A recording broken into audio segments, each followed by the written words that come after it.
ఇంటి దగ్గర అమ్మమ్మ విత్తనాలు ఎలా నాటుతుందో చూపిస్తాను. ఈ విత్తనాలు అయితే మొన్నటిసారి బయటకు వెళ్ళినప్పుడు కొనుక్కొచ్చిండే. వంకాయ, చవలకాయ,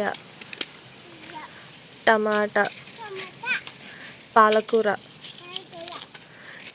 బీరకాయ, బెండకాయ, ఇది సొరకాయ, ఇవి పచ్చిమిర్చి, సుక్కకూర అదంట ఇది.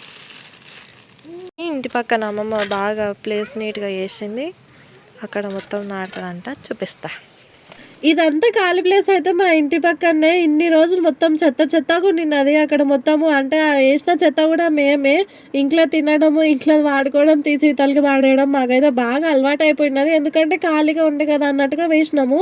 అందులో ఇప్పుడు బాగా వర్షాలు పడుతున్నాయి కదా, ఇంకా చెత్త చెత్త ఎక్కువగా ఉంటే జ్వరాలు వస్తాయి అన్నట్టుగా ఆ విధంగా అయితే తీసినది. ఇంకొకటి అక్కడ మంచిగా నీట్గా సాఫ్ చేసుకుంటే ఏదో ఒకటి నాటుకోవచ్చు కదా అన్నట్టుగా అమ్మమ్మ ఒక్కతే ఇది మొత్తం నీట్ చేసినది అనమాట. పాపం ఒక రోజు మొత్తం కష్టపడినది. మధ్యలో ఒకటి ఈత చెట్టు, ఇంకొకటి నేర చెట్టు ఉండే, అదైతే మా హస్బెండ్ తీసేసినారు. ఇంకా అమ్మమ్మ సాఫ్ చేసిన 2 days కి అయితే ఇక్కడ మంచిగా విత్తనాలు నాటాలనుకుంది. ఇవన్నీ కూరగాయలవే.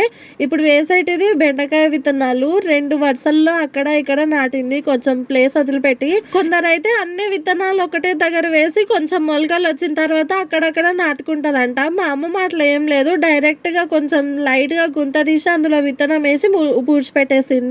సింపుల్ గా ప్రాసెస్ అయిపోయేటట్టు చేసింది. ప్రస్తుతానికి అయితే బెండకాయ, చోలకాయ, ఇంకా సుక్కకూర, పాలకూర అయితే నాటుతా అన్నది. ఎందుకంటే మిగతా కూరగాయలు, టమాటాలు అయితే అక్కడక్కడ మొలిచినాయి, ఇంకా పచ్చికాయలు కూడా అక్కడక్కడ ఇంటి ముందర బాగానే మొలిచినాయి.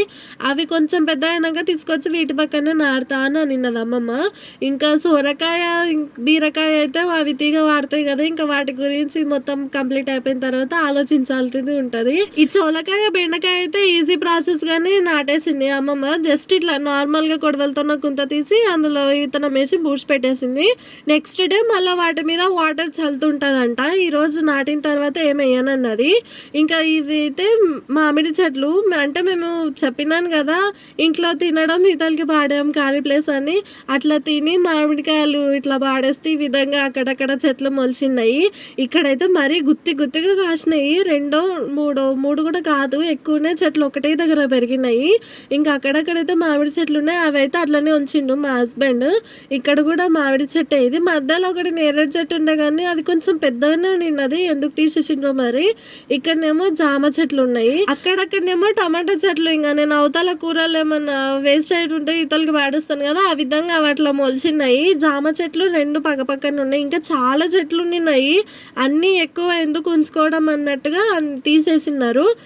ఇక్కడ ఇది కూడా పచ్చిమిరపకాయల చెట్టే, కొంచెం పెద్దగానే అయ్యింది. అందుకే అవి అయితే ఏం నాటనన్న విత్తనాలు తెచ్చింది కానీ ఏం వేయనన్నది. ఇంకా ఇటైతే పెద్ద చెట్లు ఉన్నాయి కదా, చెట్ల దగ్గరకు వచ్చి చూసినాను. యాక్చువల్గా మేము నేరేడు పండ్లు తీసి చెట్టుకి 1 dayనే అయ్యింది, అప్పటికే చాలా పండ్లు కాసినాయి. ఇంతకుముందు మేము చూసుకోగలిగినాము తెంపినప్పుడు, ఇది ఆకుల మధ్యలో ఉన్నది, చాలా గుత్తిగా ఉన్నాయి కాయలు. అవి ఇప్పుడు బాగా పండ్లైనాయి. అట్లా డైరెక్ట్ చెట్టుకు తెంపుకొని తింటే మస్తు అనిపిస్తుంది, టేస్ట్ బాగున్నాయి తీయ. కానీ కొన్ని వగరుగా అనిపిస్తున్నాయి ఎంత పండైనా కూడా. కొన్ని బాగా పండాయి ఇచ్చుకపోతాయి కదా, అవి మాత్రం టేస్ట్ చాలా తీయగా ఉన్నాయి. అశ్విత ఎందుకబ్బా మా అమ్మ ఇంతగానం తింటుంది అన్నట్టుగా చూస్తుంది నన్ను. దానికి పెడితే మాత్రం చీదరించుకుంటుంది అసలుకి. ఇంకా ఇదేమో సీతాఫలాలు అక్కడక్కడ కాసినాయి. జామ పండ్లు కూడా కాసినాయి. ఈ మధ్య బాగానే తిన్నాం మేము జామ పండ్లు కూడా. ఇంకా మొన్న అయితే మేము శ్రీశైలం వెళ్ళినాం కదా, అప్పుడు ఇంటి దగ్గర ఎవ్వరు లేరు కదా, బయటనేమో అమ్మమ్మ ఇవి వంకాయ నారు వేసినది. అవి మేము మళ్ళీ రిటర్న్ ఇంటికి వచ్చే వరకు మధ్యలో మొత్తం నున్నగా తీసుకుపోయినారు. అసలు ఎవరు తీసుకుపోయినరో ఏమో. యాక్చువల్గా ఇంటి దగ్గర ఎవరైనా ఉంటే చూసుకుంటుండే కదా, ఇంకా ఎవ్వరు లేని దానికి అవి ఎవరు లేకపోతే పశువులుగానే ఏమన్నా తిన్నాయో మరి. ఈ వంకాయ చెట్టు అయితే బాగానే వచ్చింది, దొండకాయ కూడా బాగానే స్టార్ట్ అయింది, విగురు వచ్చింది. తీగ వాడడం మొదలైందంటే ఇంకా అది ఆగదు, బాగా తీగ వాడిపోతుంది దొండకాయ. ఇంకా నేను ఒక రౌండ్ అక్కడిక్కడ తిరిగేసి వచ్చే వరకు అమ్మమ్మ 3 వరుసల్లో అయితే బెండకాయ ఇంకా ఇంకా చవలకాయ అయితే వేసినది. ఇంకా కంప్లీట్ కాలేదు, ఇంకో వరుసన కూడా చవలకాయ వేస్తా అని అనిన్నది. మేము ఇట్లా ఇంట్లోనే కూరగాయలు నాటుకోవడం అంటే ఇది ఫస్ట్ టైమే, ఎప్పుడైతే ప్రయోగాలు చేయలేదు. కానీ చూడాలి ఈసారి ఎంతగానో మనం కాపాడుకుంటాము. ఎందుకంటే ఈ బర్రెలు కానీ గొర్రెలు కానీ ఇవన్నీ చాలా వరకు కాసే వాళ్ళు ఇక్కడికే తీసుకొస్తారు. కొంచెం గడ్డి ఎక్కువ ఉంటుంది కదా, మా ఇల్లు లాస్ట్ ఉంటుంది కదా, ఇంకెక్కడి నుంచో బర్రెలు కానీ గొర్రెలు కానీ తీసుకుపోయేది. అక్కడ పొలాలు ఉన్నాయి కదా, మళ్ళీ వాటిని రిటర్న్ తీసుకొచ్చేటప్పుడు ఇటు నుంచి తీసుకెళ్తారు. ఈ గడ్డి వలన అని ఇక్కడ వదిలేస్తారు పక్కన చెత్తల్లా. ఇంకా ఇప్పుడైతే మొత్తం అమ్మమ్మ అంతగానే క్లీన్ చేసి వేసింది, కానీ వాటిని కాపాడుకునేది ఉంది మాకు పెద్ద టాస్క్. అసలు ఎట్లా కాపాడుకోవాలనో. ఇక్కడ మల్లె చెట్టు కింద అయితే చాలా మిరపకాయలు అయితే చిన్న చిన్న చెట్లు స్టార్ట్ అయినాయి. ఇవన్నీ ఇక్కడ ఎట్లా మొలిచినాయి అంటే అమ్మమ్మ చాలా వరకు ఒట్టికాయ ఉంటుంది కదా, అవి తొడమలు తీసేది మాత్రం బయటనే ఎక్కువ తీస్తుంది. అట్లా తొడమలు తీసి అన్నీ అక్కడ విత్తనాలు పాడేసినది. అవేమో చిన్న చిన్నగా చెట్లలాగా మొలకలు వచ్చినాయి.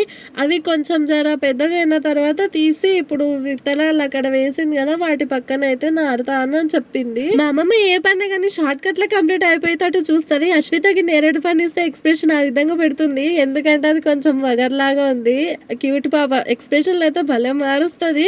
అశ్వత్థ అమ్మమ్మ ఉన్న కింద పడి దెబ్బ తాకించుకున్నాడు, అంటే కాలు బాగా వాపొచ్చింది. దాని గురించి నేను నెక్స్ట్ వీడియోలో చెప్తాను. ఇంకా అటు పక్కన చవలకాయ ఇంకా బెండకాయ అవి వేసిన తర్వాత విత్తనాలు మళ్ళీ చేతిలో బీరకాయ సొరకాయ పట్టుకొని తిరుగుతుంది మా అమ్మమ్మ. అవి ఎక్కడ వేయాలి అని, అంటే అవి తీగ మారుతుంటాయి కదా, పందిర్లాగా వేస్తేనే అవి చెట్టు బాగా సెట్ అవుతుంది అనమాట.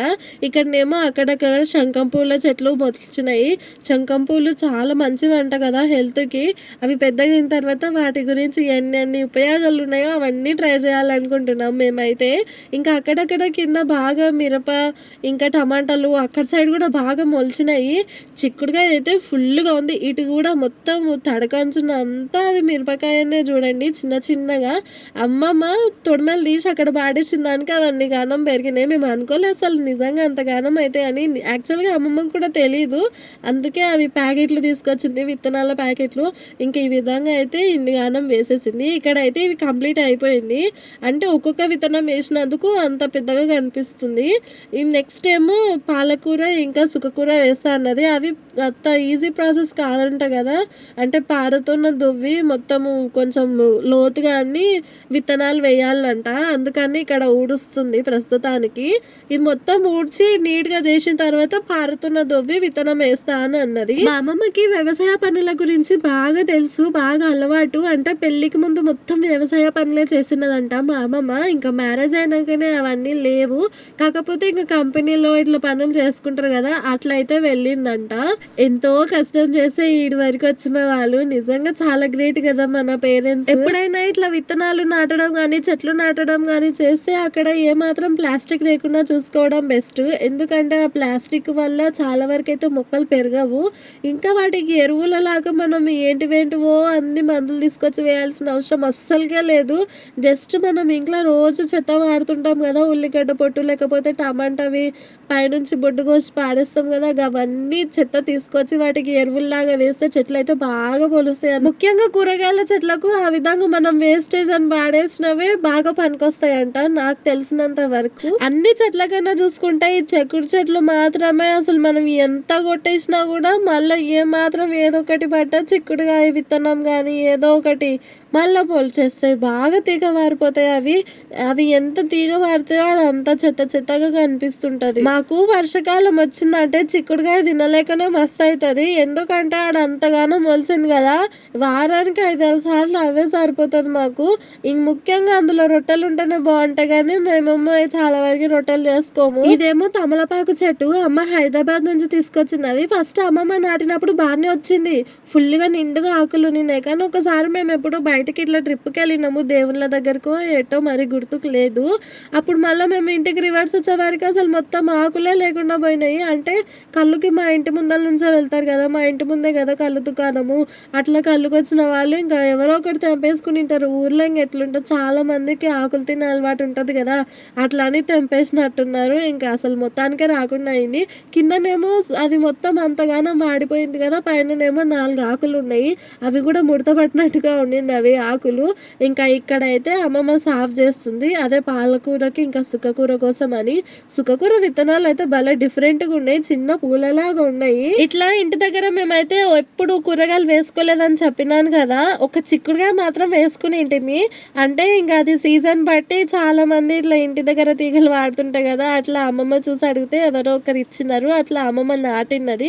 అది ఒక్కటే మేము అట్లా ఇంటి దగ్గర కూరగాయలాగా వేసుకోవడము, ఎప్పుడైతే ఏం ప్రయోగం చేయలేదు. ఈ సుక్కకూర పాలకూర కూడా ఇంకా చౌలక బెండకాయలానే డైరెక్ట్ వేసేస్తా అన్నది, అంటే తీసి మళ్ళీ ఇంకోతో ఏం నాటకుండా. ఇట్లయితేనే ఈజీ ప్రాసెస్, ఇట్లయితేనే బాగుంటుందని అనిన్నది అమ్మమ్మ. నాకైతే ఏవి గురించి తెలీదు, ఫస్ట్ టైం నేను ఇవన్నీ చూడడము. ఇంకా నేను చిన్నప్పటి నుంచే మన ఇట్లా మొక్కలు నాటాలంటే నేను ఏవి నాటినా రాకుంటుండే, అందుకే నేను అసలు చెట్లు నాటడమే బంద్ చేసినాను. ఇంకా కొందరు చేతులు అయితే బాగుంటాయి అంటారు కదా, అంటే చెట్లు ఎట్లా నాటినా కూడా బాగా ఎగురొస్తాయి. మా హస్బెండ్ అంతే, అసలు ఏ మొక్క నాటినా కూడా పెద్దగా అయిపోతుంది, బాగా వస్తాయి తను నాటితే. ఇంకా ఎప్పుడన్నా ఇంకో రోజు చూసుకొని ఈ కొత్తిమీర కూడా ట్రై చేయాలి ధనియాలతోన. అమ్మమ్మ ఫస్ట్ ఇవి దవ్వుతున్నప్పుడే ఎక్కువ మను తీసి ఒకేసారి పక్కన పెట్టుకుంది, ఎందుకంటే ఈ విత్తనాలు వేసిన తర్వాత వీటికి మట్టి ఎక్కువ పడుతుందంట, మంచిగా బూడ్చి పెడితే బాగా విగ్రొస్తుందని అట్లా చేస్తుంది. ఇదైతే సుక్కకూరదనమాట విత్తనాలు. ఇవన్నీ విత్తనాలు అయితే మా అమ్మమ్మ బాగానే వేస్తుంది, కానీ సొరకాయ బీరకాయ వేసేది ఉంది అమ్మమ్మకి పెద్ద టాస్క్. ఎందుకంటే మా ఇంట్లో వాళ్ళు అయితే అస్సలు ఒప్పుకోరు, అవి బాగా తీరవాడతాయి అని.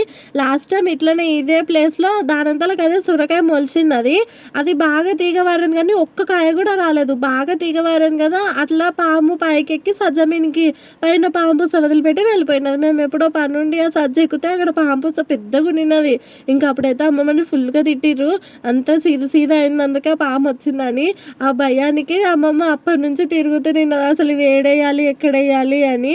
ఇప్పటికైతే వేయలేదు. మా మామ ఇంటికి వచ్చిన తర్వాతే ఇంకా తనని అడిగితే చెప్తే ఇంకా అప్పుడు వేస్తుందేమో. మరి మనం పుంటుకూర ఇంకా పుదీనా వాడుతుంటాం కదా, వాటికి కొంచెం కొంచెం వేర్లు ఉంటాయి కదా, 2-3 మనం మొత్తం గిల్లుకున్న తర్వాత ఆ వేర్లను అట్లనే నాడితే కూడా అవి బాగానే విగురొస్తుంటాయి. ఒకసారి అట్లా కూడా ట్రై చేయండి. మా చిన్నప్పుడు ఊర్లో కూడా మా అమ్మ ఈ విధంగానే ట్రై చేస్తుండే, అంటే మా ఇంటి ముందర పెద్ద ప్లేస్ ఉన్నది, ఈ విధంగానే ప్రతి ఒక్క కూరగాయ మా అమ్మ ఇంటి దగ్గరనే పండిస్తున్నది.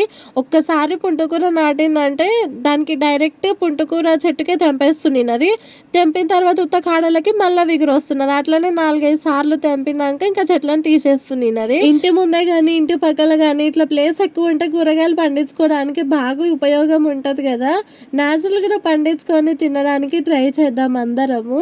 వీడియో కానీ నచ్చితే లైక్ చేయండి, సబ్స్క్రైబ్ మాత్రం మర్చిపోకండి.